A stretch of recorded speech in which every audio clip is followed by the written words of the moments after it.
Hello, Mr. Bate. I'm super sorry that I'm filming this on a phone. I've tried multiple times. It's past midnight to do it on my computer with different programs, but it cuts off about a minute and a half in, and I lose it. So I've got to do it on my phone just for the sake of my sleeping schedule. The first thing I want to talk about is the homepage. I added all this logic on the top.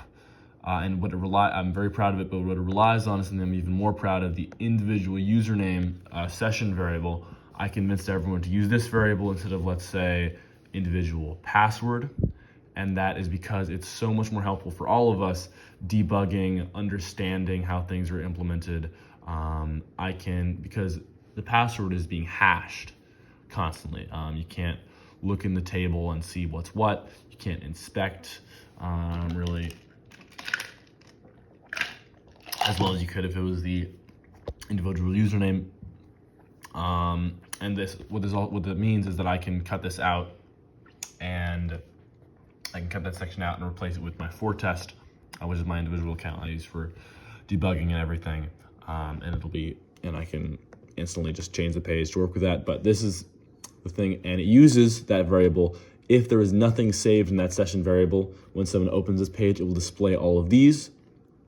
But if there is something saved, like let's say this host login page saves ForTest into that session variable, it will change. It'll say my account, and it's got some logic in this code that it's this is host variable that it will display the link to the host account page versus the performer account page, depending whether or not it is a host variable or not saved in that is host variable. So is a host username saved in that is host variable? So it has to go through both of those tables in the database and then run through all the rows and check where it is. All that's in the background though.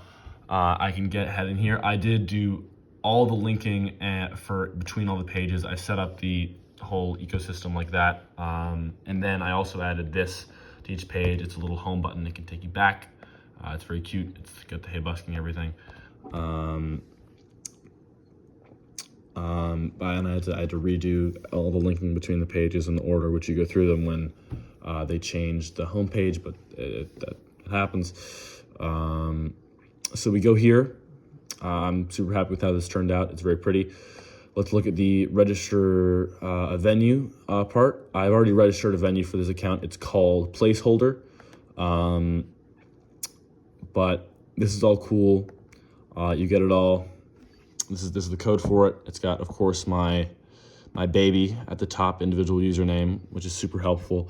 But the interesting thing with this is it has to keep track of the host ID, and it has to do the foreign key implementation to link the venue in that table to the host.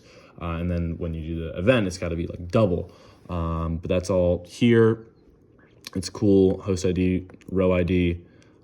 This stuff, oh my God, there was a bug in that. I had an extra S that took me forever to find. It was dirty. I also had to like be converting these, which also took a while, but it's all good now. A lot of this is it's HTML. But then if I go here, you create an event, you can see that placeholder shows up. If I had more would show up. You can register events, and these will go back to the home page once they're registered.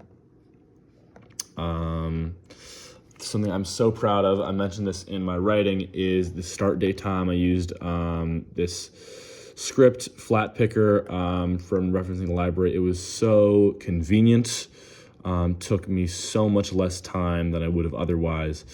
I mean, Matthew had spent like a week trying to do HTML and PHP and whatever to make his own calendar display, work with the date time. But I mean, I got it done in like a class, and it was awesome. It was so efficient, which is, I mean, the name of the game at this point. I've showed you, I think, all the things I'm most proud of. Quick rundown of what's been done. Of course, there's a lot more that I haven't talked about, but those are like the key elements that I wanted to talk about. If there's anything else, let me know that you want me to discuss. But again, sorry, it's on the phone, And I think I've had a good quarter. I've enjoyed the class so far.